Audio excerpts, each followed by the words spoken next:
Olá pessoal, sejam todos muito bem-vindos a mais uma aula do nosso curso de Fundamentos de Redes de Computadores. Lembrando que o nosso curso é associado ao curso de Introdução às Redes do programa CCNA V7 da Cisco. Hoje a gente vai conversar um pouquinho sobre o módulo 7, Ethernet Switching. Então vamos lá. Bom, o protocolo, ou a família de protocolos Ethernet, né? Eles operam na camada de enlace e na camada física, tá? Existe uma família de tecnologias aí definida pelos padrões 3E802.2 e 3E802.3, tá bom? Então a gente pode olhar aqui, ó, que o 802.2 define a parte da subcamada LLC, da camada de enlace, e o 802.3 define aqui características tanto da camada de enlace quanto da camada física. Tá? Como a gente viu na aula anterior, que falava sobre camada de enlace, né, a camada de enlace ela é subdividida em duas camadas, a camada LLC, né, e a camada MAC, a subcamada MAC, né, subcamada LLC e a subcamada MAC. A subcamada LLC, definida aí no protocolo, no padrão 3E802.2, ela tem o objetivo de incluir informações ao quadro que permitam que o receptor daquele quadro identifique qual é o protocolo da camada superior para a qual ele tem que enviar os dados que estão sendo transportados naquele quadro. Tá? A subcamada MAC é definida, essa subcamada LLC é definida pelo padrão E3E802.2. Na subcamada MAC, a gente tem vários padrões aí referentes a essa subcamada, e isso vai depender da tecnologia que está sendo utilizada lá na camada física, né? Então a gente tem, por exemplo, 802.3, que é a Ethernet, 802.11, que é a WLAN, 802.15, que aí versa sobre o Bluetooth, né? Então a camada MAC ela vai ser responsável pelo encapsulamento do quadro, né?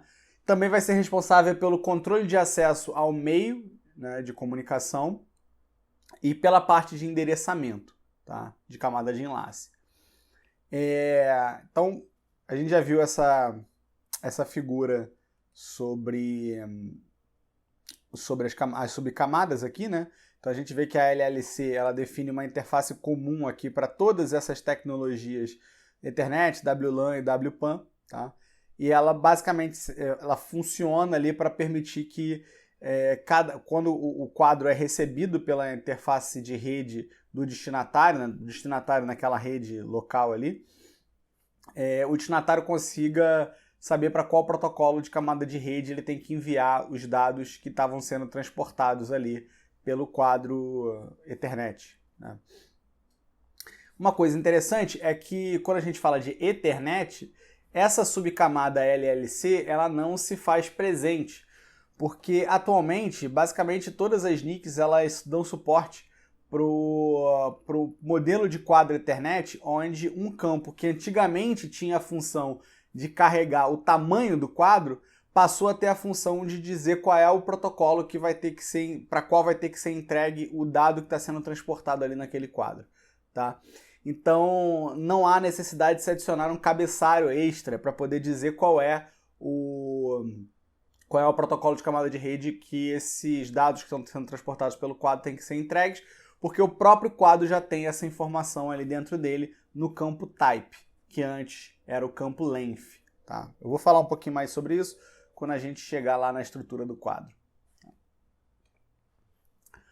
Bom, a subcamada MAC ela vai ser responsável ali pelo encapsulamento dos dados, né, no padrão E3E802.3, e nesse encapsulamento a gente vai definir qual é o formato de um quadro Ethernet, tá?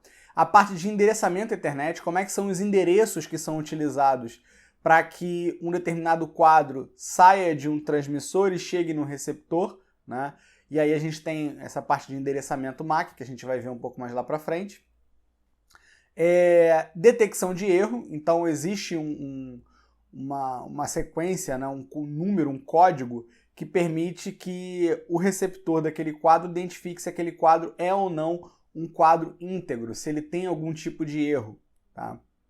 E se ele tiver algum tipo de erro, ele pode então ser descartado. Bom, acesso ao meio. Quando a Ethernet surgiu, ela funcionava numa topologia de barramento. Então a gente tinha um cabo passando e aí a gente tinha os computadores que iam se conectando aqui na Ethernet. Então tinha um computador, aqui tinha outro computador, aqui tinha outro computador e assim sucessivamente. E aqui tinha um terminador. Tá? O que acontecia é que quando esse cara mandava uma mensagem, supondo para esse carinha aqui, essa mensagem era recebida por todo mundo. Todo mundo recebia essa mensagem. Tá? Por quê? Porque essa internet legada, essa internet inicial, ela funcionava no meio compartilhado broadcast. Né? Ou seja, o dado que era enviado era recebido por todo mundo. Tá? Depois essa rede evoluiu um pouco e a gente foi para o modelo que a gente chama de topologia em estrela, né? Onde a gente tinha um computador aqui, computador aqui, computador aqui, computador aqui. Tá? Esse componente que interconectava esses dispositivos era o tal do hub. Apesar de agora a gente ter uma topologia um pouquinho diferente, a questão do envio do quadro funcionava da mesma maneira. Esse cara aqui quer enviar um quadro para esse aqui, ou seja, de A para B, né? Só que todo mundo recebe, inclusive o B. Todo mundo recebe. Tá? Isso não causa tanto problema para os nós em si, porque basicamente eles conseguem olhar o endereço MAC de destino daquele quadro e ver que não é para ele. Né? Só o cara cujo endereço MAC de destino é o endereço MAC da interface que está recebendo aquele quadro, vai processar o quadro. Tá? Mas, de qualquer maneira, todo mundo está recebendo essa mensagem através da rede. Tá? Quando isso acontece, a gente diz que a gente está no meio half duplex. Tá? Então, a rede funciona em half duplex. O que significa funcionar em half duplex? Significa que só um dispositivo pode transmitir por vez e ele só transmite ou só recebe. Ele não pode transmitir e receber ao mesmo tempo. Tá? Então, só um dispositivo pode estar acessando o meio de cada vez. Então, para que a gente garanta que isso aconteça, a gente precisa implementar um protocolo de controle de acesso ao meio. Fala, olha, agora você espera um pouquinho porque fulano de tal está acessando o meio. Não, agora você espera um pouquinho porque o outro fulano está acessando o meio. Então, é um protocolo de controle de acesso ao meio. No caso da Ethernet, esse protocolo é o CSMA-CD, que é um protocolo baseado em contenção, onde cada dispositivo, antes de transmitir, vai olhar, vai escutar o meio e vai falar, bom, não tem ninguém transmitindo, bacana, posso transmitir. Ele inicia a sua transmissão e continua escutando o meio. Se durante a transmissão alguém começar a falar ao mesmo tempo, ele para de transmitir, envia um sinal forte que todo mundo escuta, e aí todo mundo que ouvir aquele sinal vai sortear um número aleatório que vai representar um tempo, né, um atraso, que cada nó vai respeitar para poder tentar transmitir novamente. Então, por exemplo, o nó A vai ter que ficar 20 segundos antes de transmitir, porque ele sorteou o número aleatório 20. O nó B vai ter que ficar 30 segundos antes de transmitir, porque sorteou o número aleatório 30. E assim sucessivamente. Então a ideia é que exista uma pequena probabilidade, uma baixa probabilidade de que dois nós acabem sorteando o mesmo número e tentem transmitir ao mesmo tempo, e aí eu geraria novamente uma colisão. Tá? Então o CSMA-CD ele tem o objetivo de evitar que colisões aconteçam. E quando colisões acontecem? Quando dois dispositivos ou mais transmitem ao mesmo tempo dentro de uma rede que é um meio broadcast, né? Que quando você envia, todo mundo recebe. Tá? Agora, depois a Ethernet evoluiu mais um pouquinho. Tá? E aí o que foi feito é que substituiu-se esse dispositivo que ficava aqui no meio, que era o hub, por um outro que é o switch. Agora, quando o A quer transmitir alguma coisa para o B, se a rede já tiver convergido, né? De fato só o B recebe. Então a gente está agora numa rede onde não é mais half duplex, porque quando eu transmito não é todo mundo que recebe, é só o destinatário. Então a gente diz que a gente está numa rede full duplex. full duplex. Essa rede full duplex permite que os quadros, permite que os dispositivos transmitam e recebam ao mesmo tempo, que mais um dispositivo transmita ao mesmo tempo. Tá? Nesse tipo de rede full duplex não há colisão, e como não há colisão, não há necessidade de se utilizar um protocolo de acesso ao meio, como por exemplo o CSMA-CD. Tá bom? Quando a gente vai para as redes sem fio, por exemplo, aí não tem jeito. Nas redes sem fio, o meio é sempre broadcast. Todo mundo sempre recebe o que todo mundo transmite. Tá? E aí a gente vai ter uma rede half duplex, no caso das redes sem fio, e vai precisar rodar um protocolo de controle de acesso ao meio, que no caso das redes sem fio é o CSMA-CA. Tá bom? Bom, a estrutura do quadro Ethernet. Um quadro Ethernet ele vai ter ali entre 64 e 1518 bytes, tá? Em geral. Um detalhe é que, na realidade, a gente pode ampliar isso aí um pouquinho, porque existem uns outros cabeçalhos aí relacionados a VLAN, que eu não vou entrar em detalhe sobre isso agora, mas esse tamanho ele pode aumentar um pouquinho por conta dessa questão do tamanho do cabeçalho da VLAN. Então, mas de maneira geral varia de 64 a 1518 bytes, tá? Qualquer quadro com menos de 64 bytes é considerado como um fragmento de colisão e é automaticamente descartado pelas interfaces de rede. Então, se uma interface de rede ela recebe um quadro que tem 64 bytes ou menos, então vai considerar que aquilo ali é um fragmento de colisão e vai simplesmente descartar aquele quadro, tá? Quadros com mais de 1500 bytes de dados são chamados de Jumbo ou Baby Giant e são suportados pela maioria dos switches e NICs Fast Ethernet e Gigabit Ethernet.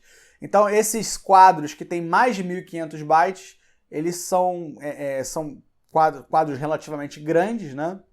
Mas hoje em dia são suportados por essas NICs e pelos switches também. Então, repara o quadro aqui na figura daqui de baixo. A primeira parte aqui a gente tem 8 bytes de preâmbulo. Esse preâmbulo é utilizado para sincronizar com o receptor, para o receptor entender que vai chegar um quadro para ele. Tá? Depois a gente tem 6 bytes aqui que representam o endereço MAC de destino daquele frame, mais 6 bytes que representam o endereço MAC de origem desse frame, ou seja, o destino é o receptor naquele enlace, né? E a origem, o endereço MAC de origem é o transmissor naquele enlace, né, daquele quadro. Depois a gente tem mais um campo de 2 bytes, que pode ser o type ou o length. Se tiver sendo utilizado esse campo como length, a gente precisa de mais um cabeçalhozinho lá, mais um conjunto de informações do LLC que vão identificar o protocolo. Se, por outro lado, esse cara estiver sendo interpretado como type, aí a informação do protocolo da camada de rede já vai estar aqui e aí a gente não precisa de um cabeçalho LLC, tá? Aqui a gente tem os dados, que varia de 45 a 1500 bytes aqui dentro. E aqui o FCS, que é o código de checagem de erro. É um código que é utilizado pela interface que está recebendo aquele quadro para verificar se esse quadro está íntegro ou se ele tem algum erro. Se ele tiver algum erro, ele vai ser descartado. Tá? Bom, os endereços MAC. Tá? Endereços MAC são números que são representados por 48 bits. Tá? São números de 48 bits. 48 bits é a mesma coisa que 6 bytes, tá? Usando a base 2. Normalmente, a gente utiliza a base 16 para representar os endereços MAC, a base hexadecimal. Tá? Na base hexadecimal, cada conjunto de 4 bits forma um dígito hexadecimal. Então, se eu pegar os 48 bits e dividir por 4, eu tenho um total de 12 dígitos em hexadecimal. Então, cada endereço MAC tem um total de 12 dígitos hexadecimal. Tá? Ao usar a notação em hexadecimal, os zeros à esquerda são sempre exibidos para concluir a representação de um byte. Então, por exemplo, aqui, olha, eu tenho esse número aqui em binário. Eu quero transformar ele para hexadecimal. Como é que eu faço? Primeira coisa, eu vou dividir ele em grupos de 4, né? Esse lado aqui vai dar 10, que em hexadecimal é representado por A. Esse lado aqui vai dar 0. Então, esse número 0A é o meu número em hexadecimal. Eu não tiro esse 0 à esquerda justamente para dar essa noção de que esse cara aqui tem 1 byte, porque são 4 bits aqui e 4 bits aqui, tá?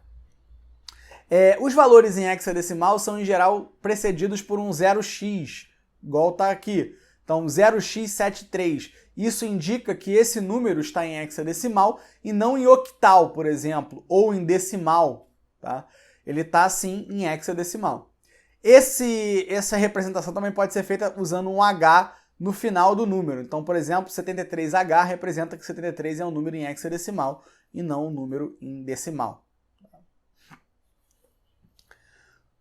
Todos os endereços MAC devem ser exclusivos, né? De preferência que eles sejam globalmente exclusivos, mas no mínimo eles têm que ser exclusivos dentro de uma mesma LAN, tá?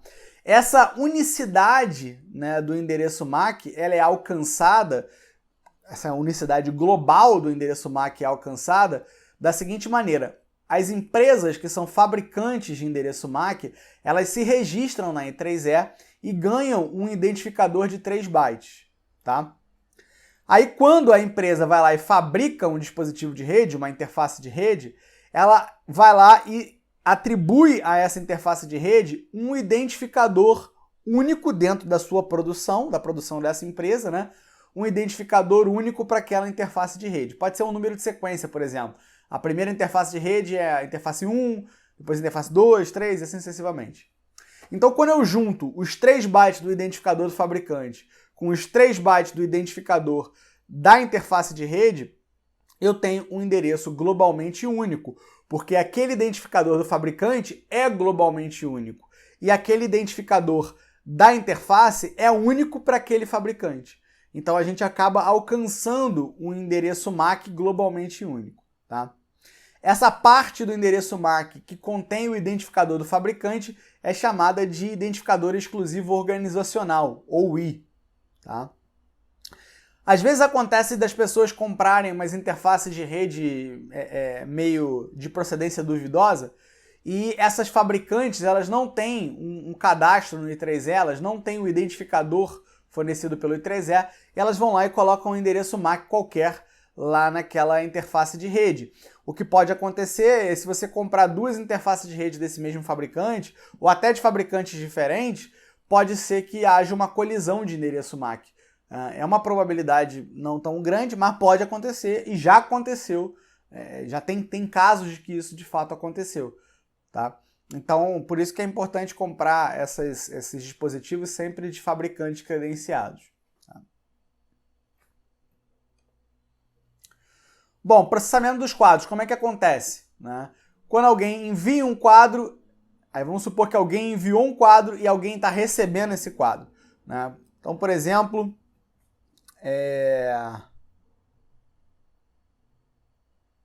então vamos pegar, por exemplo, o H1. O H1 está querendo mandar uma mensagem para o H3. Aí o H1 vai e envia isso na rede, tá? Bom, primeiro que quando os dispositivos eles recebem esse quadro, né, eles vão verificar se o endereço MAC de destino é o endereço MAC da sua interface, tá? Então, quando esse frame foi enviado, quando o dispositivo recebe esse frame, ele primeiro verifica para ver se o endereço MAC de destino corresponde ao endereço MAC da sua interface. Se corresponder, significa que ele é o destinatário daquele quadro. Se não corresponder, em geral, ele deve descartar aquele quadro, mas em alguns casos a gente pode colocar a nossa placa de rede no que a gente chama de modo promíscuo e a gente vai processar esses quadros para ver o que está passando ali na rede, tá? Então, caso não haja correspondência, o quadro é por padrão descartado. Note que se o endereço MAC de destino for de broadcast ou de multicast, a interface também aceitará o quadro. Então, existem endereços MAC de broadcast e multicast, né? No caso do broadcast, é quando eu quero enviar uma mensagem para todo mundo naquela rede. E o multicast é quando eu quero enviar uma mensagem para um grupo de computadores naquela rede. Em qualquer um desses dois casos, né, a interface que está recebendo aquele quadro, cujo endereço de destino é broadcast ou multicast, vai processar aquele quadro sem problema nenhum. No caso do multicast, né, as interfaces em tese, se elas estiverem preparadas para multicast, elas vão processar esse quadro só se aquele computador, aquela interface pertencer ao grupo de multicast daquele quadro. Tá? Mas isso é um detalhe mais avançado que, enfim, eu não vou me aprofundar muito agora. Caso haja correspondência do endereço MAC de destino com o endereço da interface, né, o quadro será desencapsulado e seus dados serão entregues para a camada superior, cujo protocolo é especificado pela subcamada LLC ou pelo campo type lá do meu quadro Ethernet. Tá? Deixa eu ver uma coisa aqui. Tá. Um detalhe é o seguinte, pessoal. Eu vou falar um pouco mais sobre isso mais para frente, né? Mas esse carinha aqui, ó, ele é um switch, né? Então, em tese, quando o H1 envia um quadro para H3, o switch deveria entregar só para H3. Mas existe um período de tempo de adaptação da rede onde o switch ele não conhece o H3. E aí, como ele não conhece o H3 e ele recebe um quadro para H3, né, ele não sabe por qual interface ele tem que enviar para chegar em H3. O que ele faz? Ele manda para todo mundo. Tá? Mas isso é só no início, depois ele passa a enviar só para o H3. A gente vai ver como é que isso acontece. Mas aqui, vamos supor que o switch não conheça o H3. Então, quando o H1 envia o quadro, o switch vai lá e envia para o H3, vai enviar para o H2 e vai enviar para o H4. Tá? No caso aqui, ele está enviando só por essa interface aqui, já está chegando em H2 e H4, porque isso aqui é uma topologia em barramento. Né? Bom, como o endereço MAC de destino tal do H3, esse cara vai falar, opa, não é para mim, descarto. Esse cara vai falar, opa, não é para mim, descarto. E esse cara vai falar, opa, é para mim, porque o endereço MAC da minha interface de rede está no endereço MAC de destino do quadro. Então ele fala, não, isso aqui eu tenho que processar, é meu, e ele vai processar aquele quadro. Tá? Bom, tipos de endereço MAC. Tá? A gente tem basicamente 3 tipos de endereço MAC. O endereço MAC unicast é um endereço MAC exclusivo, aquele que a gente tinha falado antes. Ele é um endereço MAC que está associado a uma determinada interface de rede, uma interface de rede especificamente. Tá? Então, endereços MAC unicast são utilizados no endereço MAC de origem do quadro. O endereço MAC de origem do quadro tem que ser sempre um endereço MAC unicast. Tá?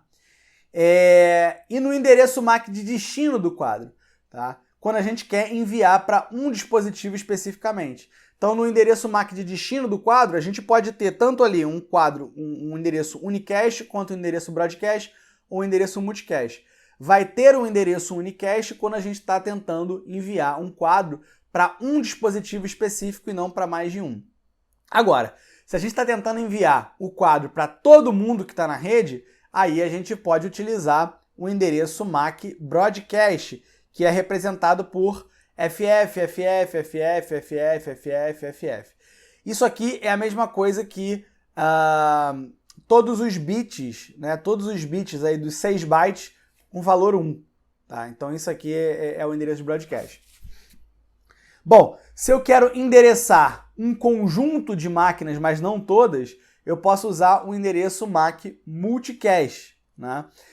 E aí o endereço MAC multicast vai variar. Se eu estou transportando, por exemplo, um pacote IPv4, o endereço multicast vai começar por 01005E. Se os dados ali forem de um pacote IPv6, o MAC vai iniciar por 3333. Né? Existem outros endereços MAC de multicast também utilizados quando outros protocolos de camada de rede estão ali encapsulados no quadro, como por exemplo do protocolo Spanning Tree. Tá? Nesse caso, o protocolo Spanning Tree nem é um protocolo da camada de rede. Bom, como é que funciona a comunicação unicast na internet? Tá? Então, como é que vai funcionar? O endereço MAC de destino vai ser um endereço MAC unicast. Tá? O endereço que você vai colocar lá no campo endereço MAC de destino. O transmissor ele tem que conhecer o endereço IPv4 ou o endereço IPv6 do destinatário. Tá?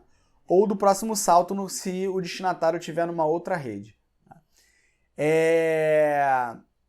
Então, o transmissor ele tem que conhecer esse endereço. Tá? Como é que ele vai conhecer? Isso vai vir de camadas superiores, mas ele tem que conhecer. Bom, e aí o que vai acontecer? Se o transmissor ele não sabe qual é o endereço MAC do próximo salto na minha rede, né, ele vai ter que descobrir. E como é que ele descobre isso? Usando um protocolo chamado protocolo ARP. Tá? O protocolo ARP funciona da seguinte maneira. Ele faz uma conversão, um mapeamento do endereço IP para o endereço físico. Então, é enviado na rede em broadcast, no caso da... Isso foi o IPv4, tá, pessoal? Se o protocolo de camada de rede que está ali no quadro for um protocolo IPv4. Se for IPv6, funciona de uma maneira diferente. Mas se for o IPv4, é o ARP que vai ter que ser utilizado. Então, como é que é feito? O ARP ele funciona da seguinte maneira. Ele fala, olha, eu sei qual é o endereço IPv4 do cara que eu estou querendo alcançar. Então ele envia em broadcast na rede o seguinte, olha, qual é o endereço MAC do cara que tem endereço IPv4 XPTO? E aí todo mundo naquela rede LAN vai receber essa mensagem em broadcast, esse quadro em broadcast, né?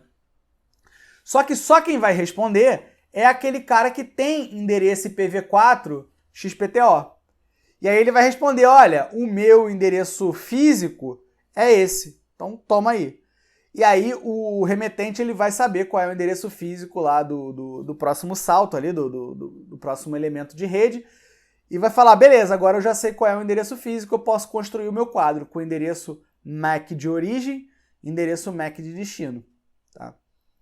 Se o protocolo que tiver dentro do quadro for IPv6, aí um outro protocolo é utilizado, que é o Neighbor Discovery. Tá? Esse protocolo Neighbor Discovery ele funciona via multicast, ele não funciona com broadcast. Tá bom? Bom, é importante frisar que o endereço MAC de origem sempre vai ser um endereço de unicast.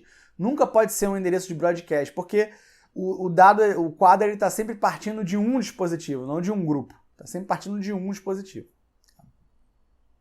Bom, aqui tem um exemplo, né? Eu tenho aqui o meu computador H1. Ele está falando, I need to send this frame to server. Então o H1 quer mandar um frame para esse servidor aqui. Como é que ele vai fazer? Né? Ele precisa saber qual é o endereço físico desse servidor. Então ele já sabe qual é o endereço IP desse servidor, que é o 92.168.1.200. Então ele vai mandar em broadcast nessa rede aqui, todo mundo vai receber essa mensagem aqui do ARP, falando, olha... qual é o endereço físico do cara que tem endereço IP 92.168.1.200? E aí esse cara vai ser o único que vai responder dizendo, olha, o meu endereço MAC é 0007E942AC28. Quando o H1 descobrir isso, ele vai poder construir o frame, e aí o frame vai ser esse aqui, ó, o quadro, né? O endereço MAC de destino vai ser 0007E942AC28, que é o MAC desse carinha aqui, do servidor, né? É o MAC do servidor. O endereço MAC de origem vai ser o do H1, 0007E9 até 53 ali, né? O endereço IP de origem vai ser o do source host ali, o 92.168.1.5 desse cara aqui, e o endereço IP de destino vai ser o do servidor, o 92.168.1.200, tá? Aí depois vem os dados lá da camada superior e aí vem o trailer, tá? O trailer que vai conter ali o FCS, tá? Bom, a comunicação broadcast, a gente vai ter que ter também, quando a gente tem um quadro cujo endereço de destino é um endereço broadcast, um endereço MAC broadcast, né? O protocolo de camada de rede ali, por exemplo, IPv4, também vai ter que corresponder a um endereço IP de destino de broadcast também. Tá? Então, tanto o IPv4, o endereço IP, né, quanto o endereço MAC vão ser endereços de broadcast dentro de um quadro de broadcast. O que acontece quando o switch recebe um quadro cujo endereço de destino é broadcast, ele manda para todo mundo. E o que vai acontecer aqui quando esse quadro chegar em cada um desses dispositivos? Eles vão processar. Por que vão processar? Porque o endereço MAC de destino era de broadcast, então era para todo mundo processar, efetivamente. Então você repara aqui, ó, que o endereço de destino é FF, FF, FF, FF, FF, FF. Isso é o endereço MAC de broadcast, né? E o endereço IP de destino é o 92.168.1.255, que também é um endereço de broadcast, tá? E aí todo mundo vai receber aquilo na rede. Um detalhe importante é que os roteadores, por padrão, eles não encaminham broadcast. Então, se um broadcast chega numa interface do roteador, ela morre, né? Esse broadcast morre nessa interface do roteador. Ele não passa esse broadcast para nenhuma outra interface de saída. Tá? E a comunicação multicast, né? O endereço MAC de destino vai ser um endereço multicast, né? E esse quadro ele vai ser entregue a todo mundo que fizer parte do grupo multicast que aquele quadro se refere, né? Por padrão, os switches Ethernet operam de maneira semelhante ao broadcast, então, no caso ali, o switch ele iria mandar para todo mundo, né, essa mensagem, por padrão, né, mas ele poderia ser configurado para multicast, mas por padrão ele trata como se fosse um broadcast, né. Os roteadores também não encaminham multicast por padrão, né.